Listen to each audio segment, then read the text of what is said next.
Good afternoon.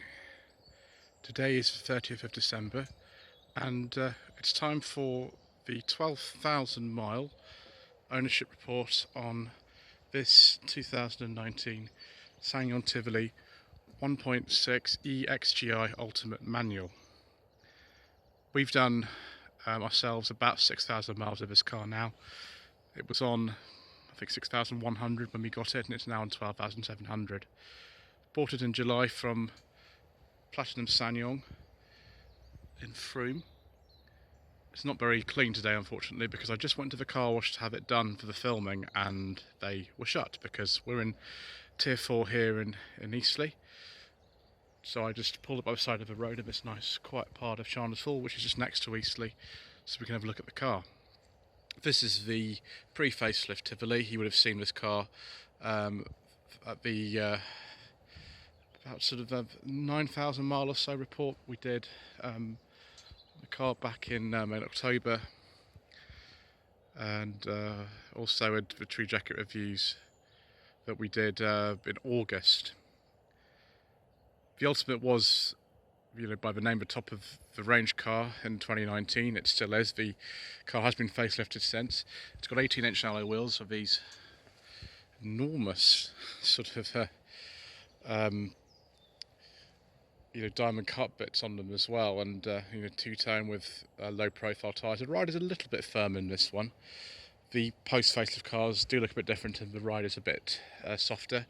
Got parking sensors and also a reversing camera on this one. Let's open up the boot. It's about 393 litres. I will just show you by moving this low blind. Some of the lower trim levels on the Tivoli don't actually come with a low blind, which is a bit annoying, but there we go. You can actually adjust the rake of the seats if you don't have the low blind in place, and or you just put it back in that position there. There is the boot light and the 12-volt socket. You can get a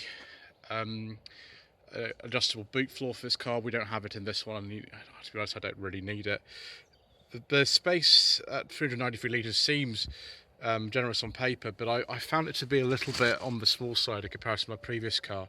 I've been debating with my wife whether we should have gone for the XLV version. Just lift up the very, very, very sort of thin boot floor. There is a space saver spare wheel, which I think was standard. This was a demonstrator car before we got it, so it could have been an extra. I'm not entirely sure about that, but I think they are standard on these.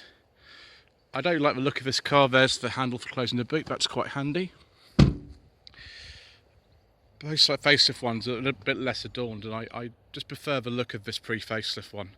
There's not that much difference, but yes, I do like this car very much. There are the electric heated mirrors. We've got keyless entry in this car as well. We just open up inside. Sorry, it's not very clean. As I said, the car wash is shut. Immediately we're greeted with lots and lots and lots of luxury features. Just shut the door.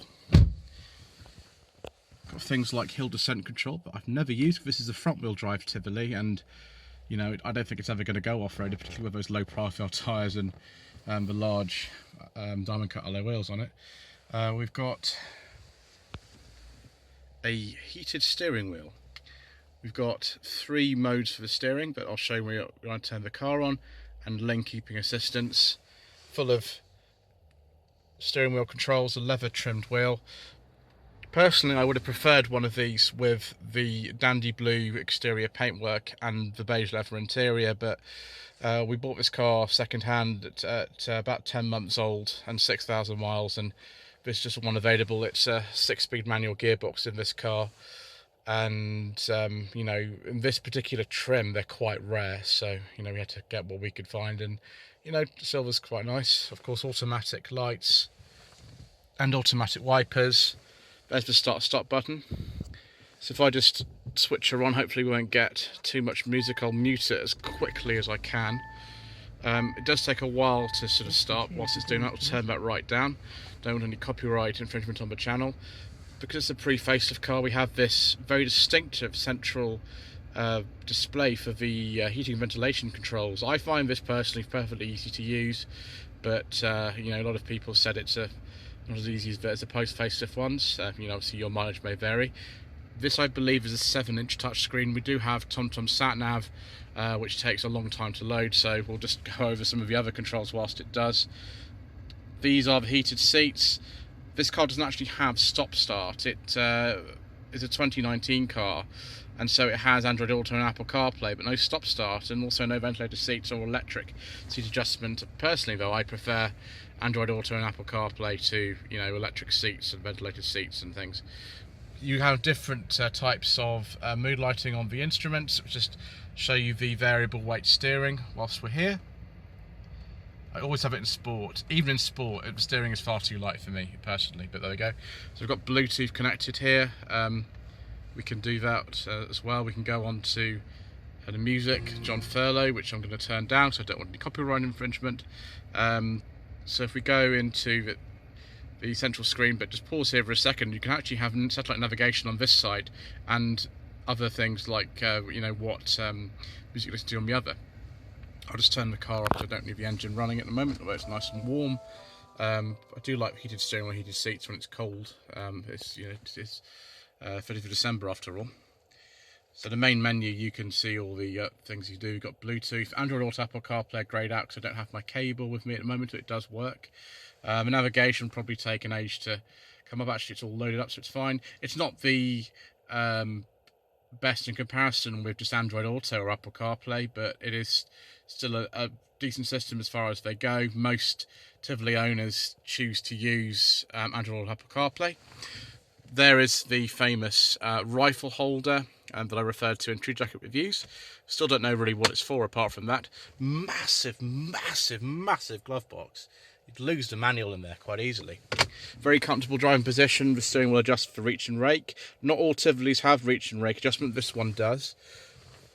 The soft touch material on dashboard is sort of scattered around. That's soft touch. That's soft touch. That for some reason is not. I don't expect passenger airbag. I'm not sure what that is actually. That's sort of hard at the top, but it's still quite a smart interior. And the post facelift ones, apart from this central area, don't actually look that different. And for some reason, they got rid of the gun holder. Very big door pockets on the car as well. Just wait for that car to go past so we don't have an accident. All sorts of bits and pieces in there. You can hold multiple drinks in there. Electric mirrors, they fold as well. Of course, a power shot driver's window, and some nice kind of leather or leather effect material here. The seat's genuine leather, I'm not sure what that is. Hard touch though, but this car, when it was new, cost £19,000, which for a top of the range car of this size, especially with a 7-year, 150,000 mile warranty, really isn't that bad. And then we've got the glove box there, which apparently does hold first generation iPad, or I got some socks in there for some reason. Let's take a look in the back. One of the things I love about this car is how easy it is to get in the back and how much room there is. Yes, and no one knows what the bungee cords are for, by the way. That's a unique SsangYong feature. Unlike, say, an AMG ZS, we have a courtesy light in here, and we have an armrest here too. And these windows are tinted. You can clearly sort of see the difference. Yes, actually the camera shows it even better. You can clearly see the difference in tint between the front and the back windows. And there's the armrest with the cup holder. Nice leather or leatherette effect too. We've got, again, sort of quite hard plastics on the top, but we've got the nice material there too. Obviously speakers there. Big door pocket at the bottom. And a nice handle to close it with, and more over there. Lots and lots of legroom. I'm 5'11". We've got plenty. The headroom's very generous. It's a very spacious car for this sort of type. It's hard to tell whether the MG ZS or this has actually got more space in the back. Probably the ZS by a little amount, but not very much. And yes, it's very, very easy to get in and out, if that's the sort of thing that you need to know. Actually, that does look quite nice like that. Excellent. Got LED daytime running lights at the front here, projector headlamps, and fog lights, of course. It's up at a range one. And we've got parking sensors at the front. Those are invaluable, absolutely invaluable. Just pause a second whilst I open the bonnet. We've had absolutely no problems in this sort of 6 months or so we've had this car.